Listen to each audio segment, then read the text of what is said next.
Welcome to the 65th episode of the Hail Married podcast. I'm A. Toves, and I'm joined by my husband, the Toves.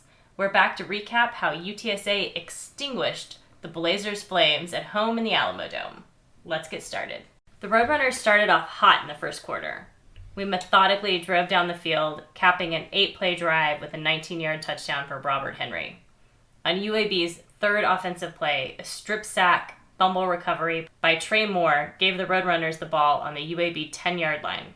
Just one play later, Frank Harris connected with Josh Cephas in the end zone to give UTSA a 14-point lead.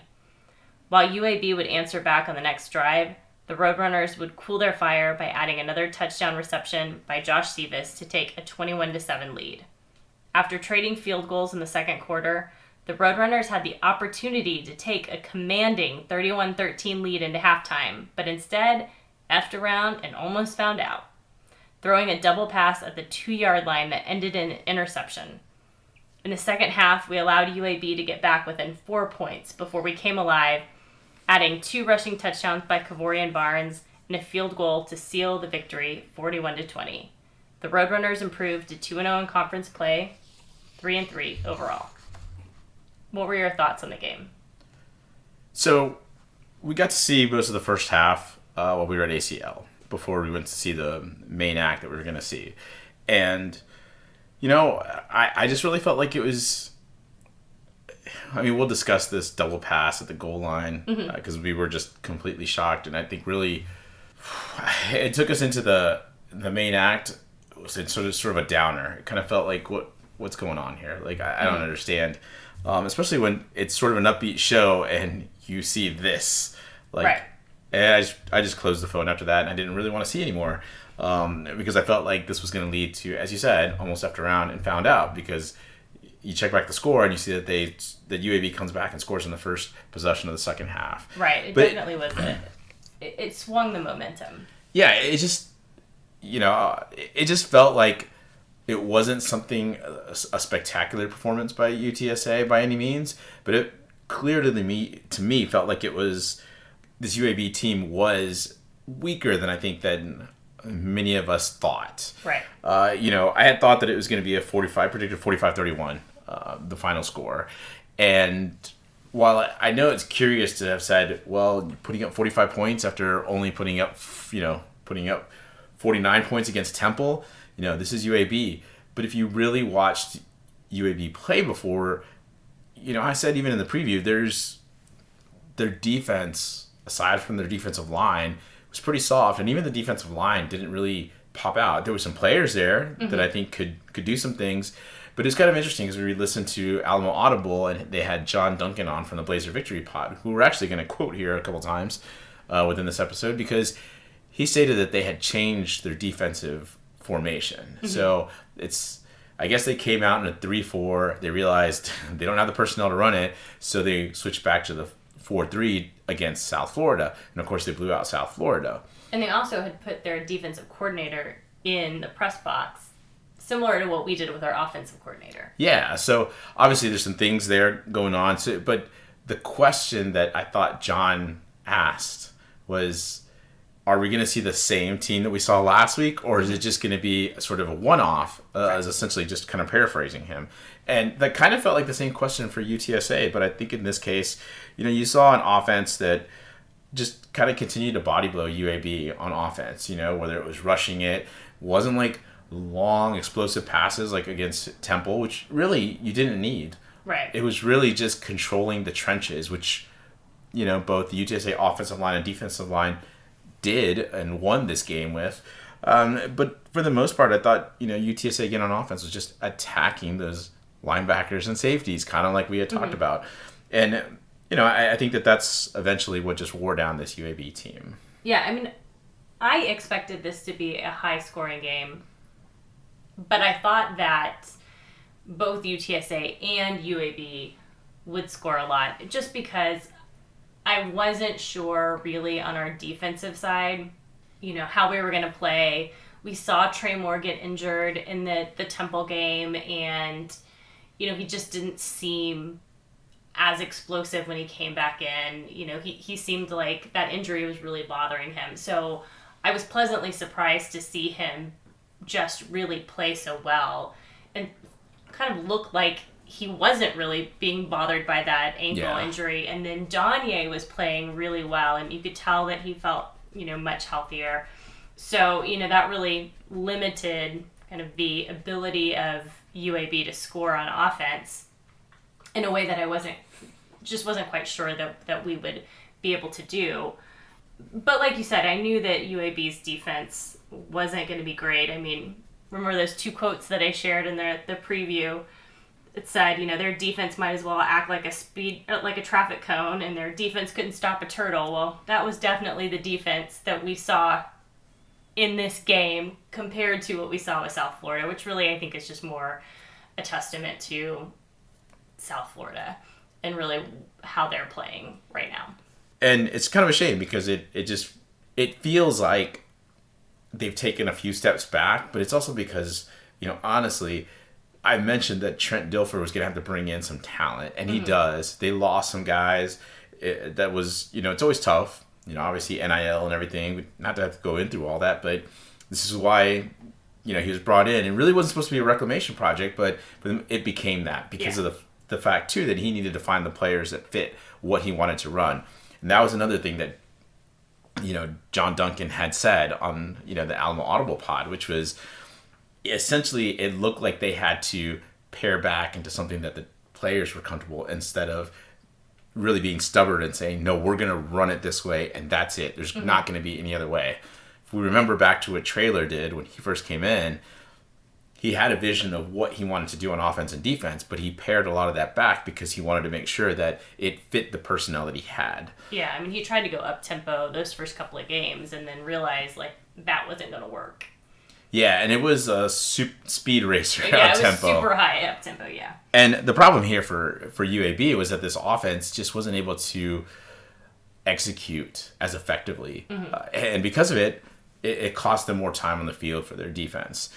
So let's talk a little bit more, though, about the ESPN broadcast, because even as we were watching it, there was some shady camera work. Oh, yeah. It was just awful when you were trying to watch some of these plays because it's like the Tyke sideline catch. I don't know where the camera was, but it was kind of like me being the camera guy, oh, that's where they threw the ball? Huh? Yeah. It was just very frustrating. The UAB double pass, man, they had no idea what was going on. They were on one side of the field and the ball was on the other side of the field. So it was very frustrating to watch it from home. I'm sure it was a very different experience had we been in the Alamo Dome. But I don't know if you know this, Jacob Zeno's from San Antonio. Did you get that? That was weird. It was that was their only note that they had. Jacob Zeno's from San Antonio. We got nothing else to say. And they sure talked about UAB a lot, but they did. We digress. There was, I think, something to note, though, that we kind of caught offhand as we were watching the game as well. Yeah, it was funny. There was obviously somebody very close to the camera or the... they kind of caught this conversation in the background. So you can hear them, at one point yell out, hey, somebody come get your tia. And then this lady starts cackling afterwards. And I mean, for the Hispanic Heritage Game, it's kind of a great moment. It was about a Spudo moment that you can have, I guess, with the crowd that was there. Let's get to talking about the defense. Keys for the defense that we had were dominate the UAB offensive line. I also kind of made a little small note of just installing more blitz packages because against Temple, Traylor had mentioned we just didn't install that many blitz packages. And because of it, there was a lot of just dropping back. And so it appeared that they were more of a prevent defense than they really were. You could tell that there was a difference this week. I mean, they really didn't blitz that. I would say not that much more. Right. But enough to the point that you could tell when they did bring pressure. And to be honest with you, they brought a lot of pressure on Zeno. That offensive line just... You had talked about in the preview last week that it was sort of a shuffled offensive line, and they thought was the right spots for everybody. But it was clear that, to be honest with you, it's not the case. Yeah, and again, I think a lot of that really goes back to Trey Moore and Danye Taylor playing like they felt so much better, like they were a lot healthier in this game, because those two just looked like they had been shot out of a cannon a couple of times. And we really hadn't seen that, just, again, because of their injuries. Yeah, and that's the havoc that you expect to be wrecked by those players on the outside. You really don't expect essentially the defensive line to do that. Again, you kind of get caught up in, I'm not really sure what the scheme is for UTSA, but the defensive line really seemed like they were taking up a lot of the attention of these offensive linemen, and because of it, it was allowing Danye, Trey to get single teamed at times, and for them to honestly the opportunity to make these plays as you were talking about. So yeah, pretty exciting to see these guys, have these moments. Look, I mean, the defense played really well. 3 turnovers, 2 interceptions, one from Cam Alexander, one from Elliott Davison, and then of course, like you mentioned, the strip sack fumble recovery by Trey Moore. Just good performance from the defense. I think that there's still some things they need to kind of clean up, especially when they're playing as aggressively as they are, because they tend to then start missing assignments once they feel like they're really dominating. But for the most part, I mean, again, pretty clean game. There's not much you can complain about. You can nitpick all you want. You want to talk a little bit more about Trey Moore? Yeah, I mean, obviously Trey Moore, American Defensive Player of the Week. Clearly he's still not 100%, but if this is how he plays when he's 75 to 80%, like, I'll take it every day. The other thing that I thought was interesting, you mentioned the podcast from, is it Blazer Victory? Yeah. Blazer Victory podcast. They kept talking about how UAB sort of had these interesting play calls where basically they just kept going back to the same play call over and over again. Bubble screen after bubble screen after bubble screen. They had 5 different players make passes, during the game. They went to the Wildcat a couple of times. It just seemed like they just couldn't really figure out what the right play calling was to get that offense in a rhythm, and certainly that was because UTSA's defense was creating havoc and pressure that they weren't anticipating. I think a lot of it really was the fact that because they felt like they were somewhat overmatched at times, and I still kind of scratch my head when I say that, but they did seem like that because they threw in a few of these gadget plays. They did some Wildcat, they did 2 double passes in the right spot of the field, by the way. We'll get to that later. Yeah. But the thing is that, like, it just felt like they were trying to find ways to get behind the UTSA defense. And the only way they really could was to do what they did, which is some of these gadget plays.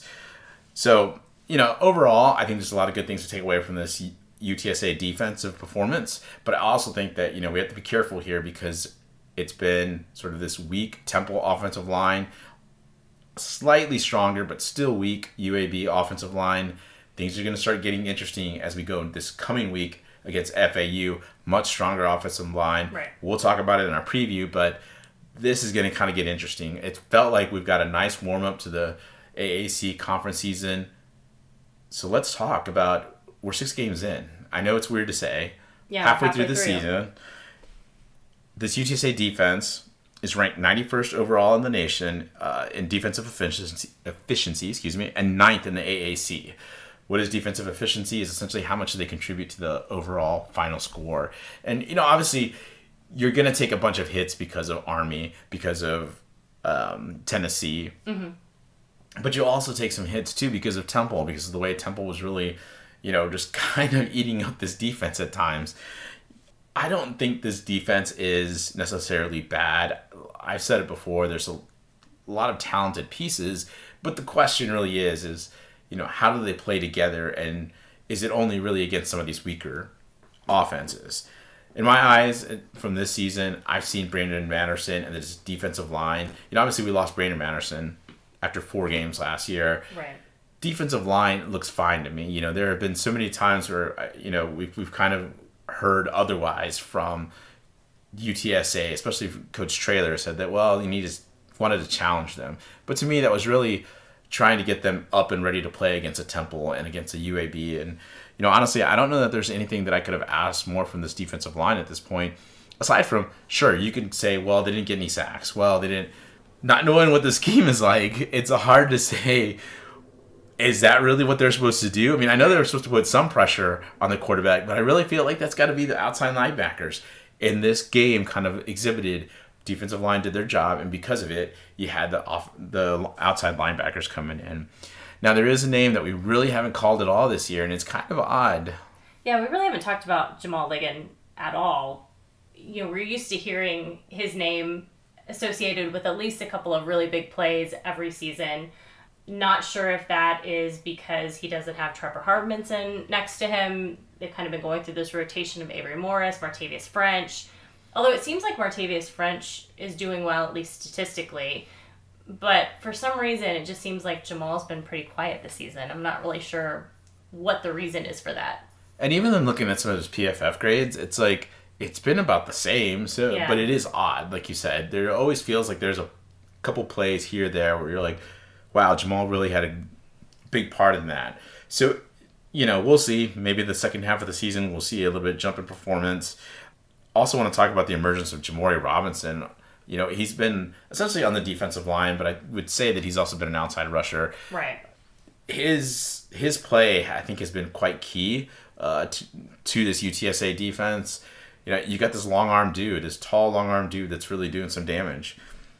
I will say, though, earlier in the season, they lost Nana Onyewu.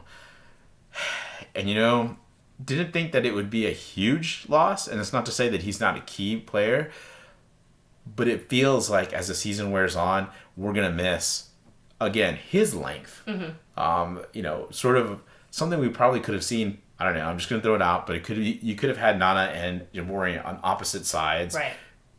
Could have presented some interesting matchup problems for opponents. But, other than that, I would say the secondary, really love what Cam Alexander has done. It's great to see him get an interception. Yeah, I think it's been very impressive to see the level of play that he's had. And there was this question mark from him kind of coming up from this FCS level. And how would he handle that higher level of competition, particularly going from FCS all the way up to the American?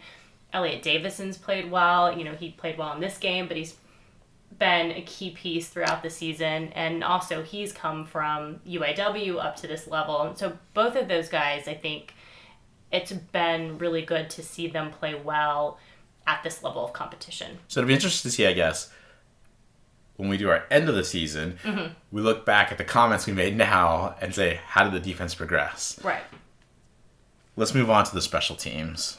Yeah, I think we've saw good overall special teams play. This, again, was really probably one of the most complete games where, yes, there were some mistakes on offense, defense, and special teams. But overall, you saw kind of the unit play well.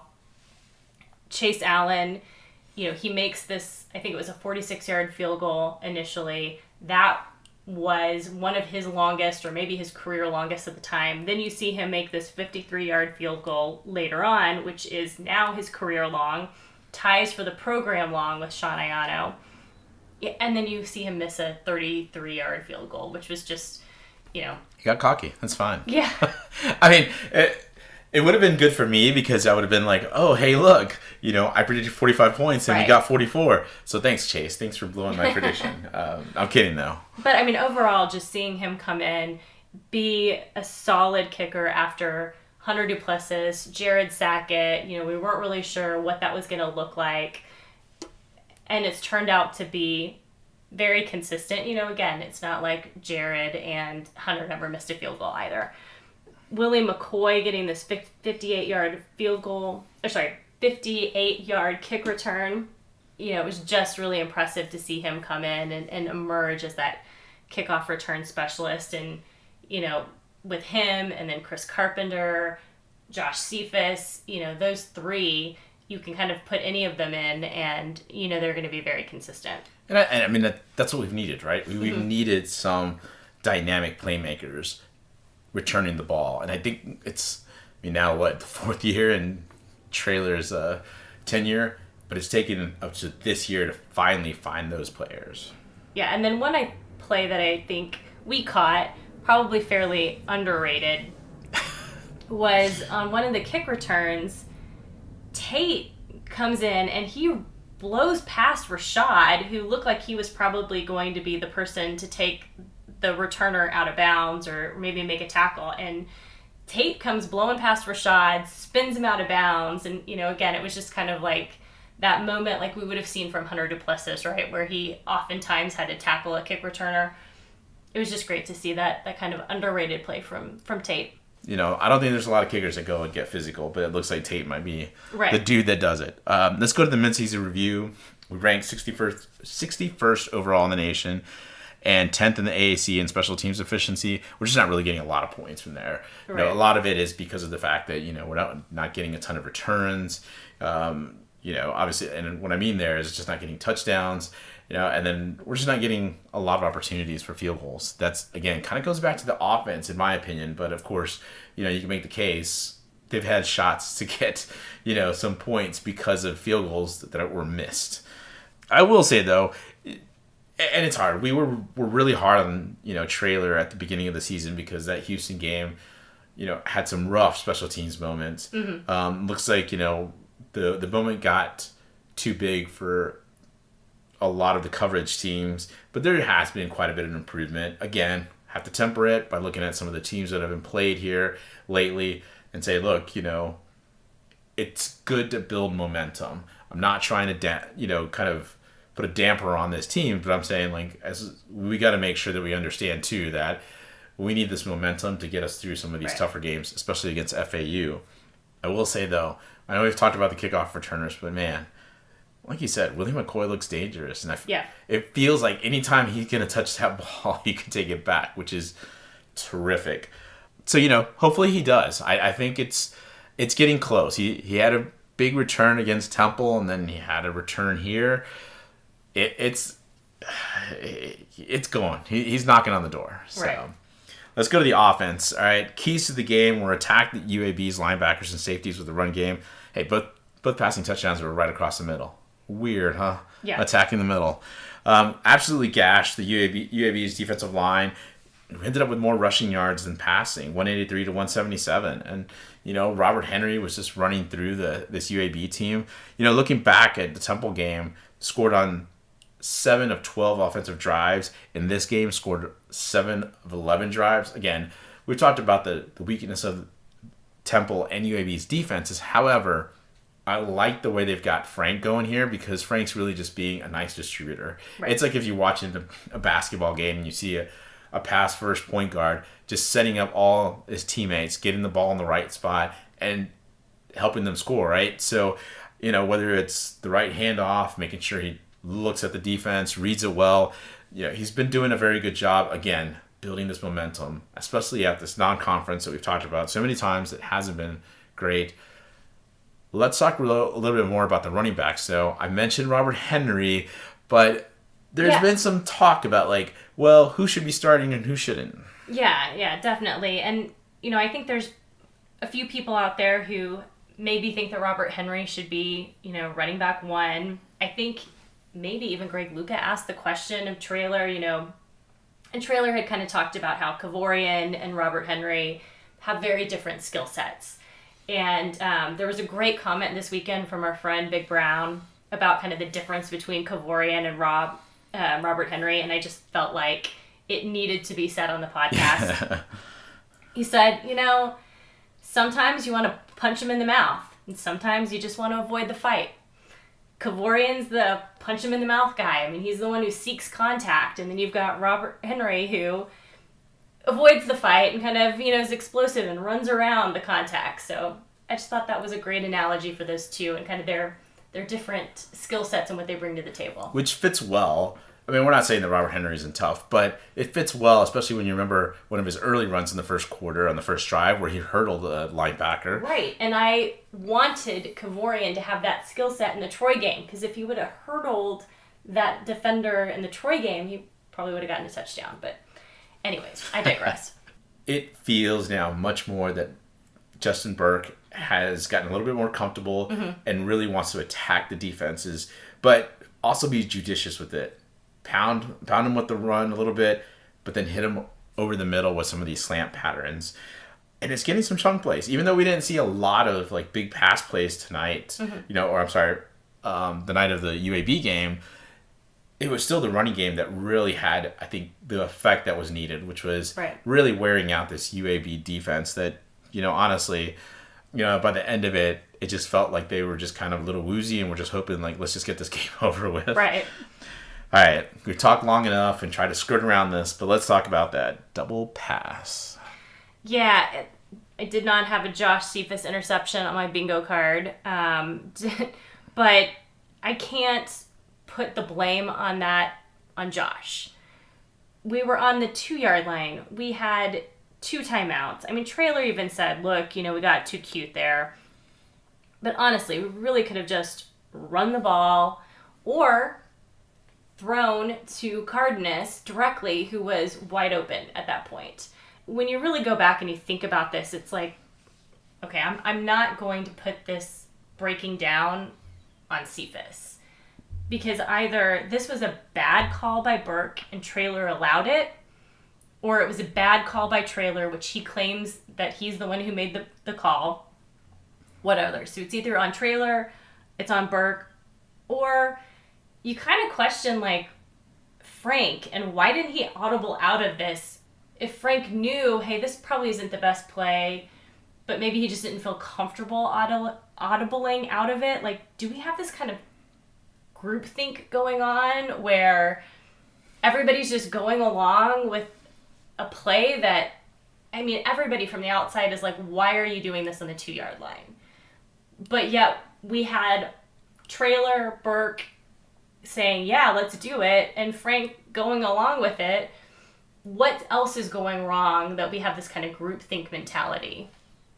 It's an excellent point because UAB ran this type of play out in the open. Kind of talked about it. They're around like the 40-yard line or so when they ran theirs. Another time they were even further back. But at this point in time, UAB has a 12th defender in the end zone because there's only limited field behind them. So, I agree with you. I don't think that Cephas should have thrown that pass or that it's even on Cephas at all. But I think you make a good point as to why Frank, if he's got keys to the offense, doesn't look at Traylor and go, okay, that sounds great, but come on, coach, let's just put it in the end zone. Like there's no need to run this play. Like, right. I think the reason that I would also question Frank is because of we've talked about his leadership. We've talked about some of the things that he's seen. I just wish Frank was able to convince him to get out of it, right. Because it's just a silly play. Like there's really no need for it. Right. And again, we've struggled time and time again to put opponents away early. And this was one of those times where, look, either you were going to go up 31-13 and really make it very challenging for UAB to come back in the second half, or worst case, you were going to go up by a field goal. And instead, it's like the worst case scenario. We don't get any points. And then, sure enough, UAB scores when they get the ball back in the third quarter. And now we're within 4. And we're really having to, kind of have the game again on the line. Fortunately, we came back. We ended up winning 41-20. But we made it so much harder on ourselves. It didn't need to be that hard. This is the difference between winning AAC and sitting at home for the conference championship game. Right. That's really what it comes down to. And these are the moments where you want better attention to detail and really just grand awareness. Just put the ball, run the damn ball, right? Like that was the whole thing that we had for the blind side. I'm gonna get that hat. Yeah, just put that there. See if we can get Traylor's cell phone. We'll just call him during the game. That's right. All right. I do want to bring up though Blazer Victory Pod again because as we were listening to their pod on the way back home from Austin this weekend, and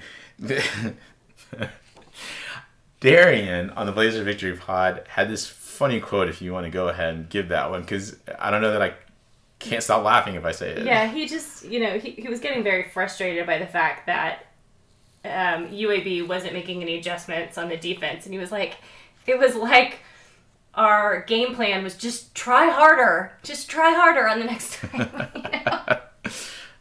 And he was just so frustrated as he was saying it. So I get it. We were lucky in some respects that their game plan and their adjustment was try harder because we put ourselves in a vulnerable position, and fortunately we got our act together. We came to life And, we won the game, but again, it didn't need to be that hard. All right, let's get to the quick mid-season review here. Ranked 79th overall in the nation and 7th in the AAC in offensive efficiency. Again, we're ranking below essentially the midline. Mm-hmm. So this is something to kind of just keep in consideration. These are things that we have to get better at. Obviously, again, a lot of this goes back to the offensive utility of the first 2 games. Right. Honestly, 3 of the first 4 games because, Tennessee really affected us in that first half.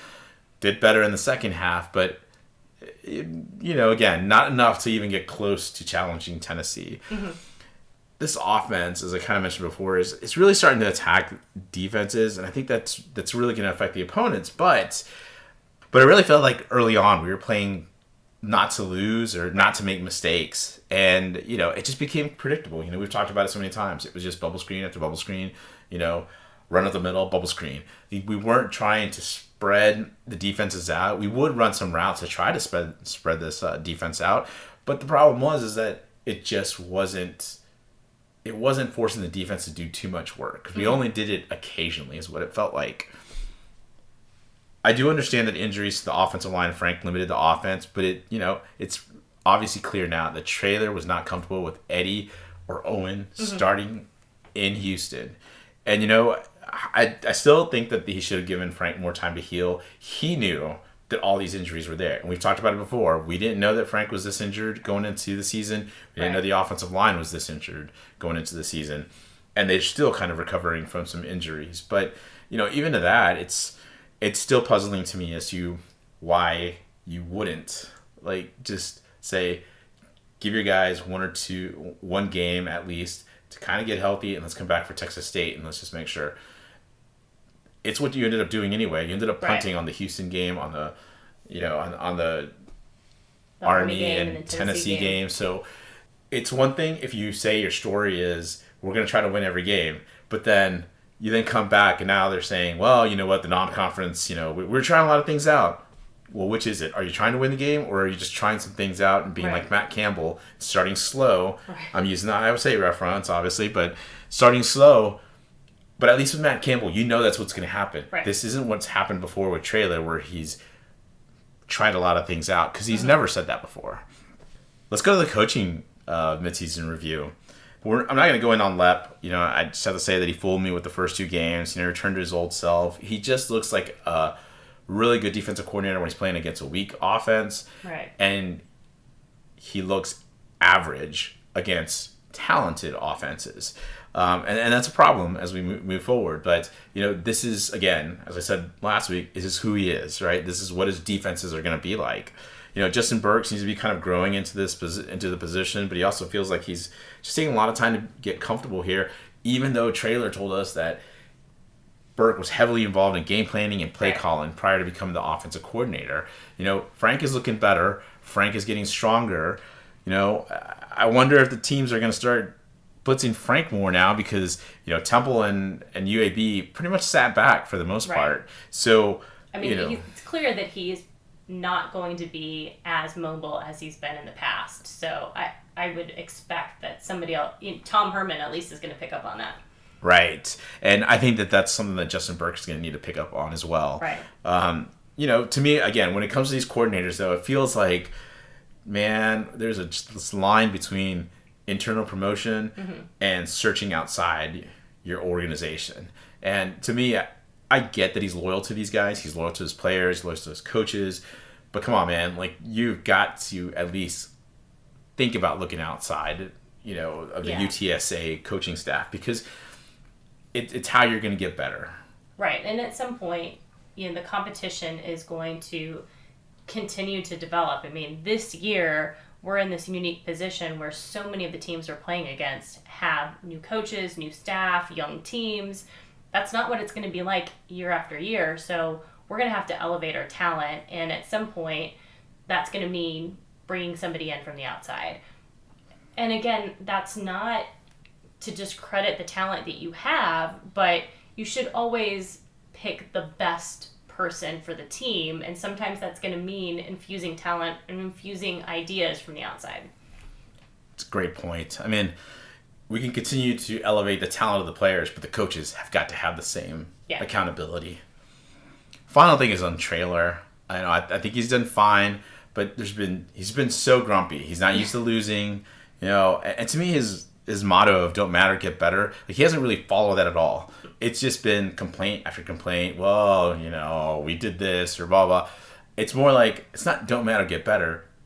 It's more of a country, don't matter, get to belly aching. Because that's all he's been doing. He's just been like complaining about this and that. I would have used a different B word, but sure. Sure. Of course he could have. But I will say this. I kind of appreciate this belly aching trailer right now a little bit more. Because I don't have to worry about him talking about NIL or facilities. That is true. One thing that he has not been talking about.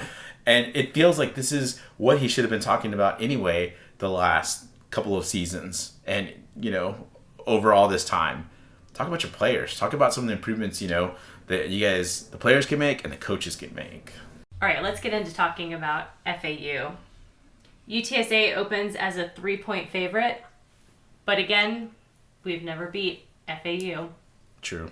On the depth chart, a couple of things, not really a big surprise, but Rocco Griffin was back at running back 3. Robert Henry has now moved up to running back 2. Traylor did finally say that Rocco Griffin had been injured or implied that he'd been injured, so expect to see him back this next game. JT Clark was not on the depth chart. Again, not really a surprise. Apparently he had a setback this week, and there's been this discussion about whether or not he might be redshirting, so wouldn't anticipate to see him until later in the season if he does play any more games anyways. But Willie McCoy is now behind Tyke as an or with Jace, so that's kind of interesting to see Willie behind Tyke as well as behind Josh Cephas. All right, let's talk about FAU. So as we mentioned before, new head coach Tom Herman in his first year here in FAU, somebody that obviously our fans are very familiar with, Traylor's very familiar with. On offense, their offensive coordinator is Charlie Fry, former NFL quarterback. Had some good offenses previously at Central Michigan when he was there in 2019 and 2020. I'm not going to say that it's like some sort of like explosive offense, but then again, you're talking about like, especially at Central Michigan, where not really like a high caliber athlete there because it's the MAC. No offense to anybody that loves the MAC on this, listens to this pod. I will admit, I did not know that Central Michigan was in the MAC. I thought they were FCS, but... Wow. Anywho. Wow. Ato's just throwing them down even further. I know. But Charlie Fry, I think, has done a good job getting this offense together, especially, after losing Casey Thompson this year. He was their starting quarterback, former UT quarterback. Had transferred over to Nebraska, didn't really see a lot of playing time there, ended up transferring over here to FAU, and, it looked like he was going to do some damage here. Right. Instead, we're going to get Daniel Richardson, a transfer from, Central Michigan. Yeah. A kid who's originally from Florida, so he's coming home to play at home. He's got a solid completion rate, 65%, 5 touchdowns, 4 interceptions. He's fine. I don't see him as being a guy that's, I would say, is a difference maker. And I think that's part of the problem for this FAU team right now. And again, first year for Tom Herman. So it wasn't like he was going to be able to hit a home run right away. But his offense probably runs a whole lot better if he's got a much more dynamic quarterback. Yeah. And Daniel Richardson, I think, I got to say it because I know you want to, but you're not going to be able to say it.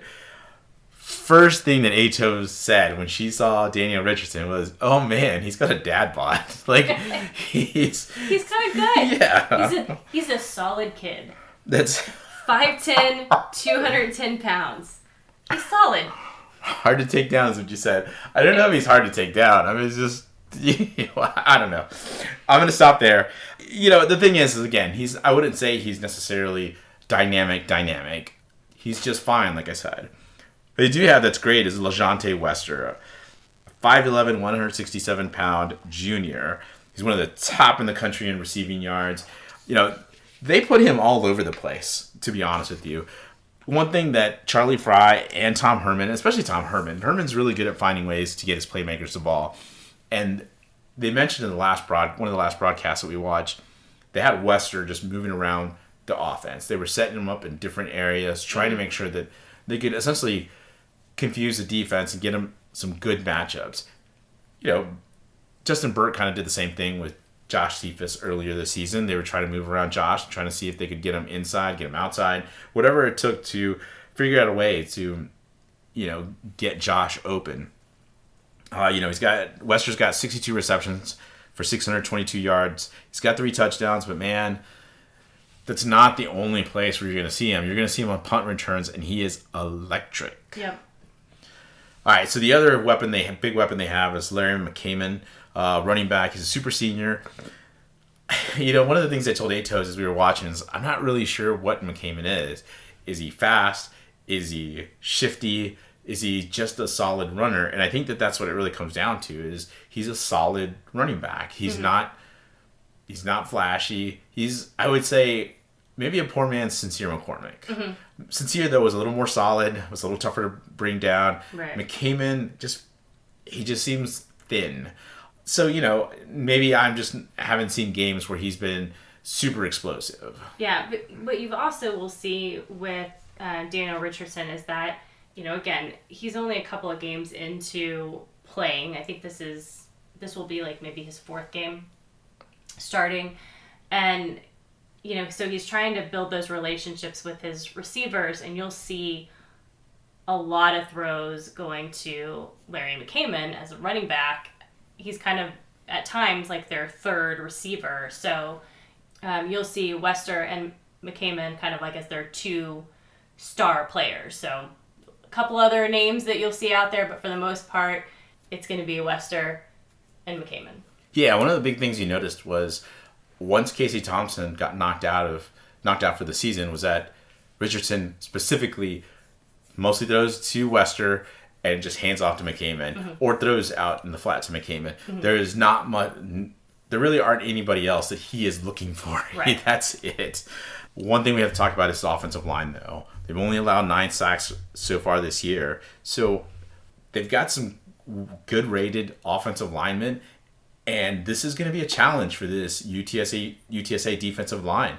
I really feel like this is going to be a much bigger challenge they have faced since Tennessee, Army. I mean, this is a good line. Mm-hmm. And, we're going to need to get some pressure, I think, on Richardson. But we'll get to that in a little bit. Let's talk about the defense. Interesting note here is that FAU defensive line coach is Roosevelt Maggot Jr., formerly UTSA's assistant director of player personnel in 2022. Their defensive coordinator is Rock Bellantoni. He was a defensive coordinator for the 2014 FAU team that beat UTSA in the first matchup between the school, 41-37. Bellantoni's, I feel, is like a little like Lep. Mm-hmm. The stats look similar to ours, in terms of yardage, given up. But I feel like Bellantoni's got, I would say, more dynamic players in some of these positions. So, again, this makes this FAU defense dangerous. Mm-hmm. They've got a lot of injuries right now, but the guys I think we need to focus on here are, first of all, Jackson Ambush, linebacker. He's a grad transfer from Albany. He leads FAU in tackles. Very good, disciplined in how he plays. Jacob Merrifield is their defensive tackle, redshirt sophomore. He had an ankle injury, but Herman said he was cleared at any point this week. He's going to be a go. I think we need to focus more on Evan Anderson. Evan Anderson, in a few of the games I've seen of him, has been mentioned quite a bit. Big guy, really puts up, really creates some havoc up there. So got to watch out for that. This UTSA offensive line is in for some pressure because this defensive line is a serious defensive line. Evan Anderson and Jacob Merrifield, if he goes, are going to cause plenty of problems from the defensive tackle position here. Another player to mention here is Jaron Morris. He's a safety. He transferred from Texas State. Interesting. He is one of their best players on defense. really dynamic, really has come into his own this year. I mean, he played well for Texas State, but I think that Bellantoni has really kind of put him in some much more attacking positions, and that just makes him even more dangerous.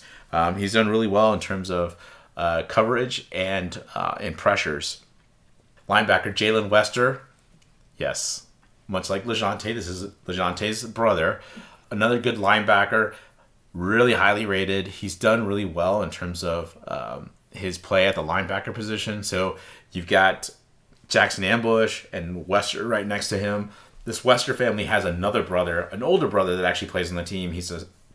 Plays in the secondary. However, he doesn't see the field as much as LeJounte or Jalen does. And then the last guy I want to mention is cornerback Michael Antoine Jr. Very good coverage guy.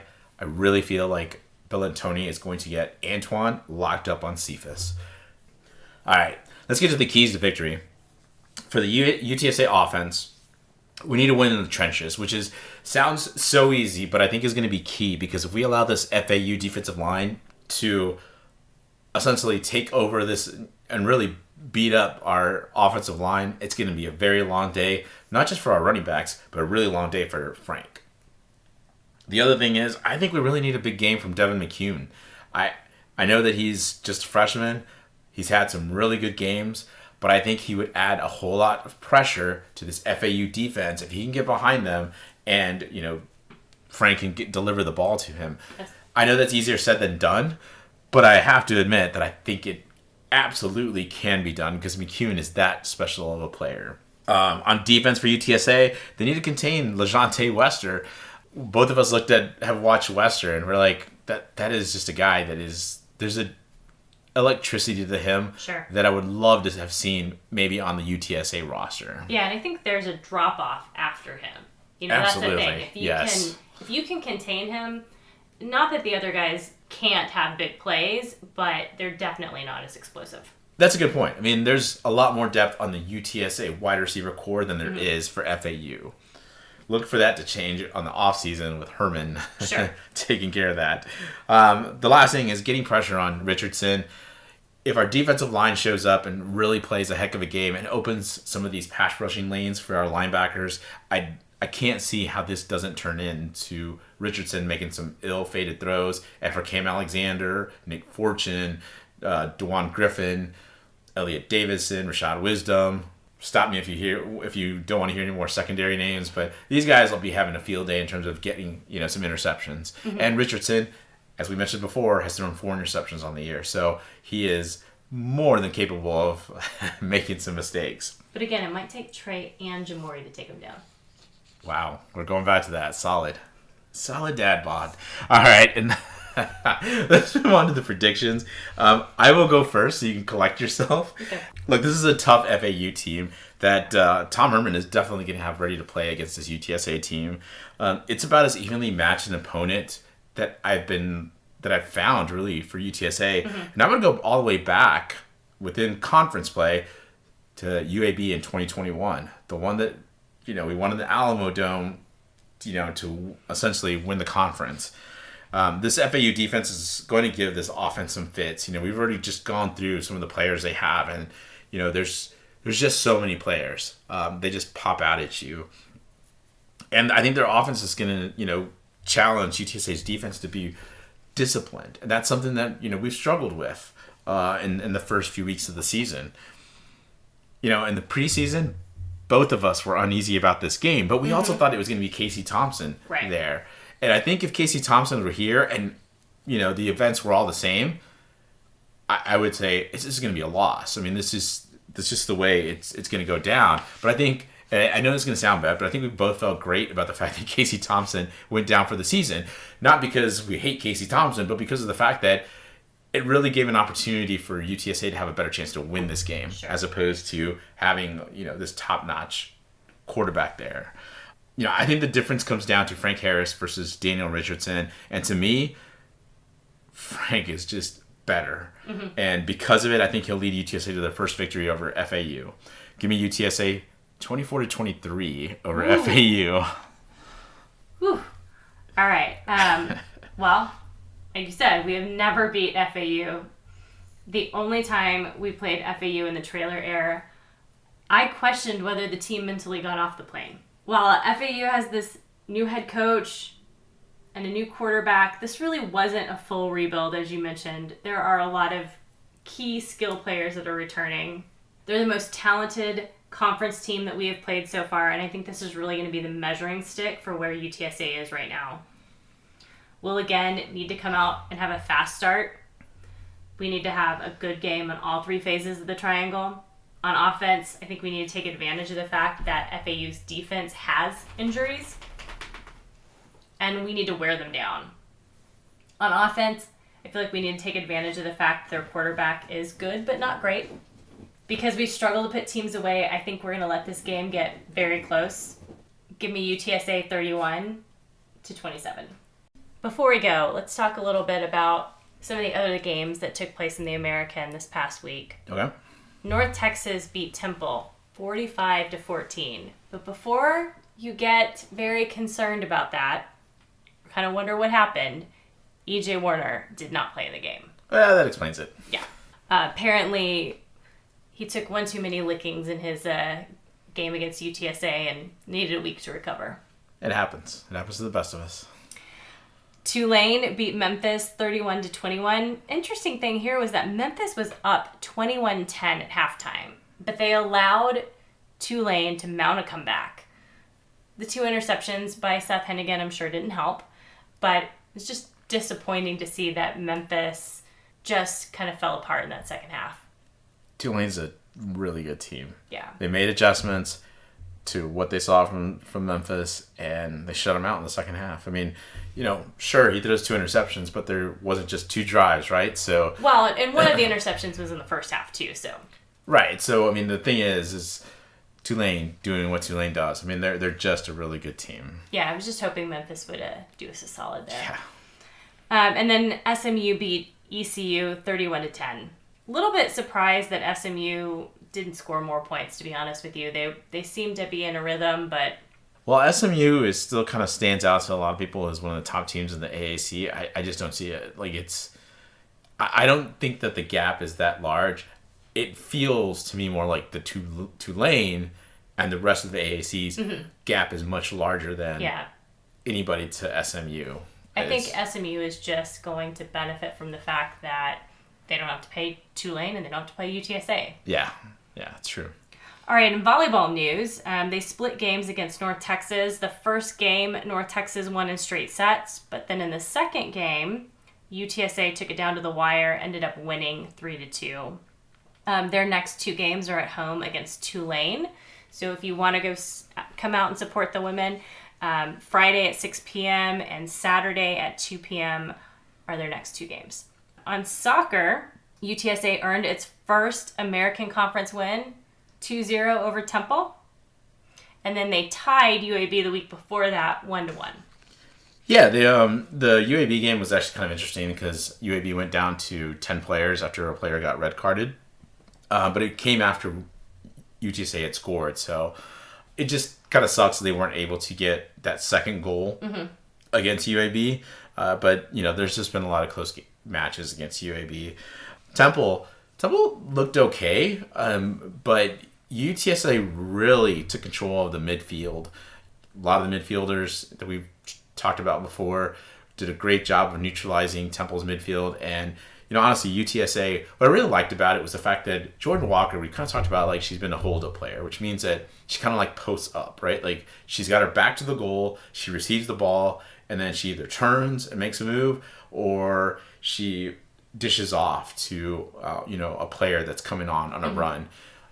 I like the fact that the goal she scored, she was running straight at the goal. She took a great shot right outside of the penalty box, went top left corner. Tough for that Temple goalie to even stop it. So, just an absolutely great play. And then, this UTSA team is really good on set pieces. And that second goal late in the match, in the 84th minute, came.